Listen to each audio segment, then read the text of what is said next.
በህይወቴ በፍጹም የማላፍርበትን 3 ነገሮች ልንገራችሁ።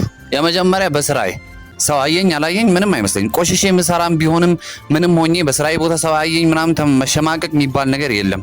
ስራዬን ወድጄው ነው የምሰራው። ስራዬን በጣም ነው የምወድ፣ አላፍርበትም።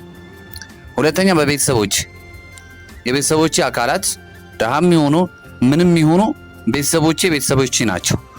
ምክንያቱም ቆርጬ የማልጥላቸው አካል ናቸው። ስለዚህ በቤተሰቦቼ አላፍርባቸው፣ ሁሌም ነው የምኮራባቸው። በሶስተኛ በማንነቴ በተፈጠርኩት ማንነት በመልኬ በተወለድኩበት ቦታ አላፍርበትም። በህይወቴ በጣም የምኮራበት ነገር ቢኖር በአፈጣጠሬ እግዚአብሔር እኔን ከሌሎች ለየት አድርጎ ፈጥሮኛል። ስለዚህ ሁሌም ፈጣሪን አመሰግናለሁ። ስላላመሰገንኩኝ ደግሞ ያለኝ ነገር አይጨምርልኝም። አይጎሎ ባይል ተብሎ አይጨመርልኝም። ያለኝን ነገር ሳመሰግን ግን ይጨመርልኛል። ስለዚህ ባላችሁ ነገር ኩሩ፣ እንዳታፍሩ። ማንም የእናንተን ህይወት አይኖርም።